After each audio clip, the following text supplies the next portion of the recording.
If you've been feeling overwhelmed with anxiety lately, try listening to a guided meditation on the Meditation for Anxiety podcast. Meditation is a proven, natural way to help you calm down and dissolve stress so you can feel lighter and happier. So subscribe for free today to the Meditation for Anxiety podcast by searching for Meditation for Anxiety on your favorite podcast player. It's another Q&A edition of Optimal Health Daily, episode 2348, and I'm Dr. Neal Malik. Hey there, happy Friday, and welcome to another special edition of Optimal Health Daily, where I answer your health questions related to fitness, diet and nutrition, and lots more. You send in the questions, and I answer them for you. Oh, and if you do send in a question, we'll give you a copy of our Optimal Living Daily Workbook for free, and I'll tell you how to send in a question right after the Q&A. So with that, let's finally hear today's question as we optimize your life. Hi, Dr. Neal. Love your show. Feel like I get a great benefit from it. My question is about electrolytes. Are they the same as Celtic sea salt? Is one better than the other? Do we really need them? And for electrolytes, it seems like they use a sugar substitute. So if you could speak about those two things. Thank you. Thank you so much for taking the time to send in your audio question, Tracy. Don't you just love it when food manufacturers try to sound fancy to get us to buy their products? But then it ends up adding more confusion into the mix. Electrolytes seem to fit this category. Now, the word electrolyte is just a fancy way of saying minerals, specifically the minerals that we usually find in the body. If we really want to get specific and science-y with it, we'd say that minerals are electrolytes because in water, they have a positive or negative charge. Too science-y? All right, well, basically when we hear about electrolytes and food or nutrition, we're talking about minerals like sodium, potassium, calcium, magnesium, and phosphorus, just to name a few. As we can imagine, these minerals have important functions in the body. For example, when we think about calcium, we probably think about the health of our skeletal system. But calcium actually has a lot more functions in the body than just making our bones and teeth strong. It helps with muscle contractions.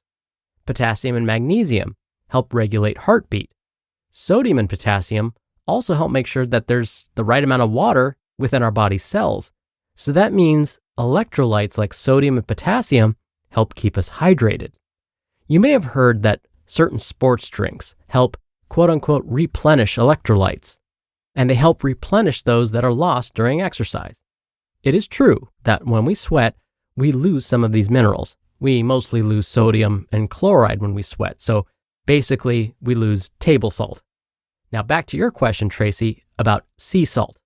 Sea salt is also made mostly of sodium and chloride, just the same as good old-fashioned table salt.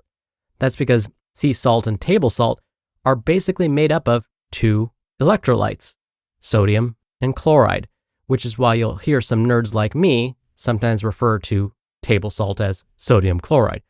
Now, all of the forms of salt that we buy to use in cooking are some form of sodium and chloride, but they differ in the way they're processed.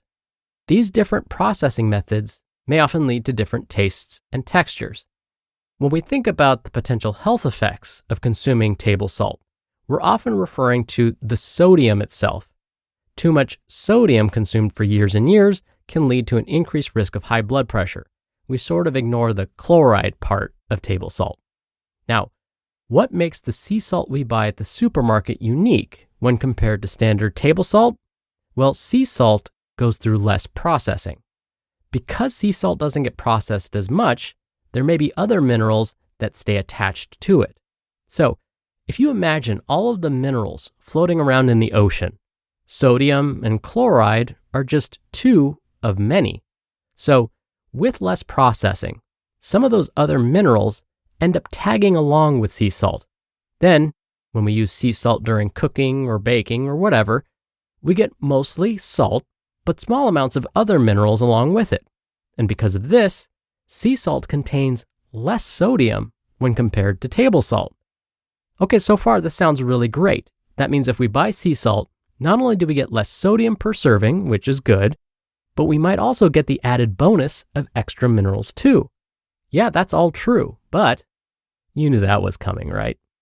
The amount of these extra minerals found in sea salt is in such small amounts, it likely doesn't do anything.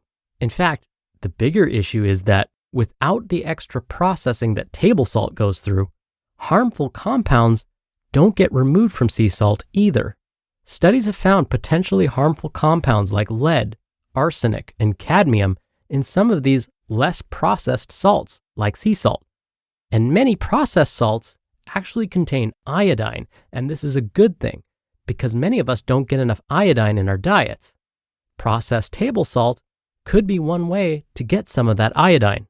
Now, regardless of the type of salt you prefer to use, current recommendations by most health agencies say that adults should get no more than 2,300 milligrams of sodium per day. That's a little less than 1 teaspoon.